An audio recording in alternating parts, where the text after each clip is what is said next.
de un documento llamado Acuerdos de Paz. Hablar de los acuerdos de paz es hablar de la guerra, que es lo más conocido. Nosotros no sabemos de paz,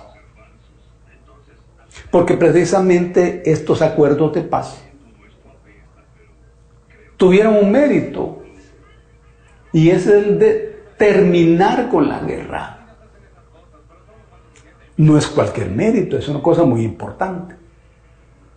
Porque la paz, todos lo sabemos, no es simplemente ausencia de guerra. No, se terminó la guerra, pero no vino la paz. Ahora, posteriormente a los acuerdos, la paz fue usado como un instrumento ideológico. Porque se dijo, no hay que hablar de guerra, ni hay que hablar de posguerra. Hay que hablar de paz. Para que la gente piense que lo más importante de todo es la paz. Y que vaya a votar. Entonces se buscaba que la gente entendiera que cualquier protesta, cualquier movilización, cualquier organización realizada después del fin de la guerra era peligroso, porque era posible que la guerra regresara. Este es el manejo ideológico. Porque a estas alturas hemos de saber que la paz solo llega a una sociedad humana cuando en esa sociedad humana hay justicia, hay salarios justos, hay trabajo para la gente, vivienda digna, salud, educación, hay comida asegurada. A todo ese conjunto de realidades es a lo que se le llama paz. Nosotros nunca hemos tenido paz. Ahora bien, la guerra popular duró 20 años. Es la guerra más completa de las 6 guerras que hemos tenido en nuestra historia. Esta fue la más completa, dirigida por nosotros, por la pequeña burguesía intelectual. Casi todos los mandos guerrilleros veníamos de las universidades, pero la fuerza de esa guerra fue campesina. Fue campesina. No éramos estudiantes, el grueso de la guerrilla, tampoco obreros. Mira qué fenómeno.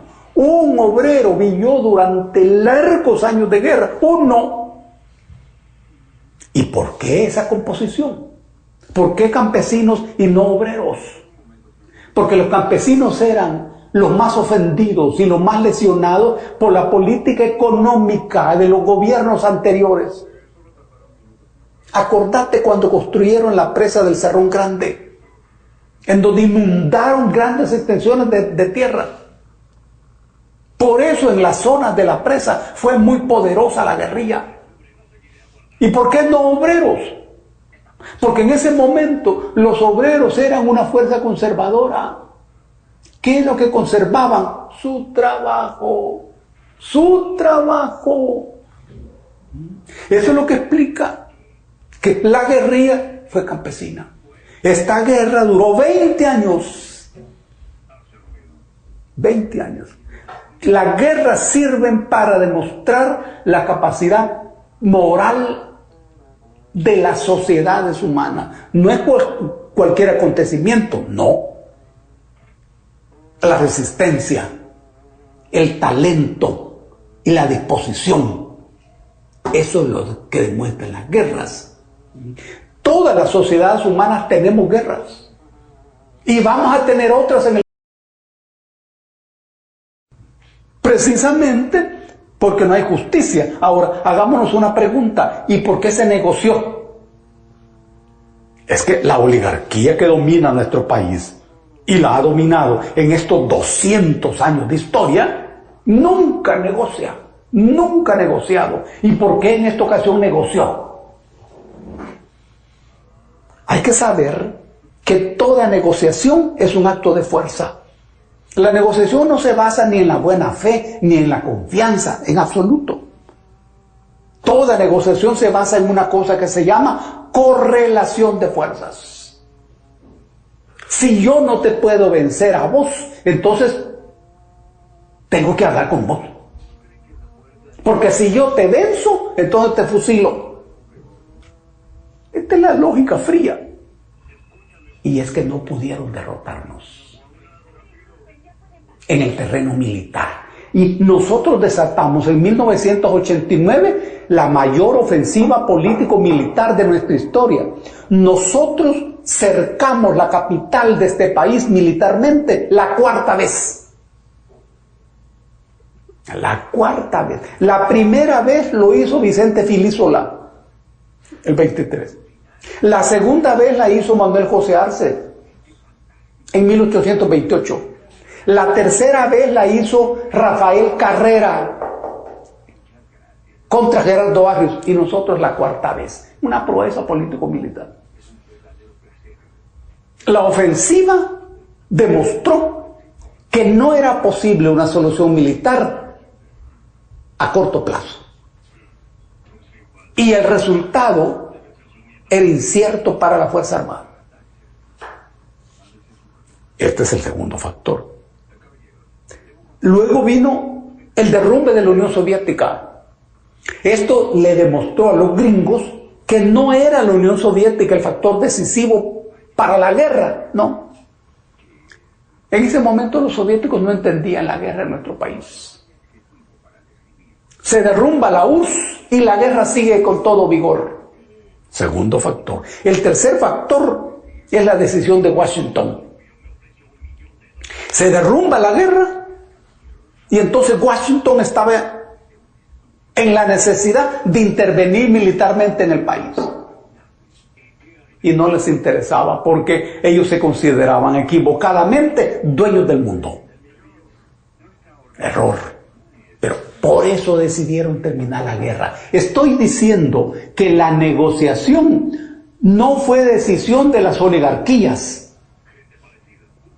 que querían matarnos.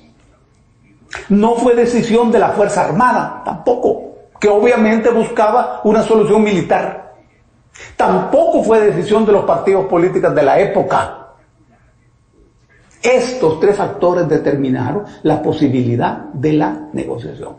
Ahora bien, los acuerdos de paz es un conjunto de acuerdos políticos construidos durante todos los años de la guerra, desde 1982.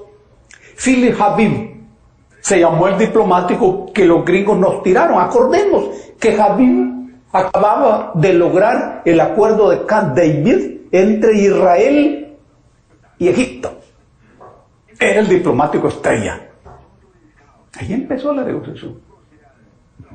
Y culminó con este tipo de acuerdos. Ahora bien, como la negociación no era la política de los oligarcas ni de la Fuerza Armada, fueron prácticamente sepultados estos acuerdos. Y hay que decir algo más. El contenido de estos acuerdos expresa con exactitud cómo la guerrilla nuestra era preponderantemente anticomunista. En todo esto hay mucha ignorancia de Washington. Allá hay gente estudiosa e inteligente, pero también hay gente que no lee y que no sabe. La guerrilla era preponderantemente anticomunista.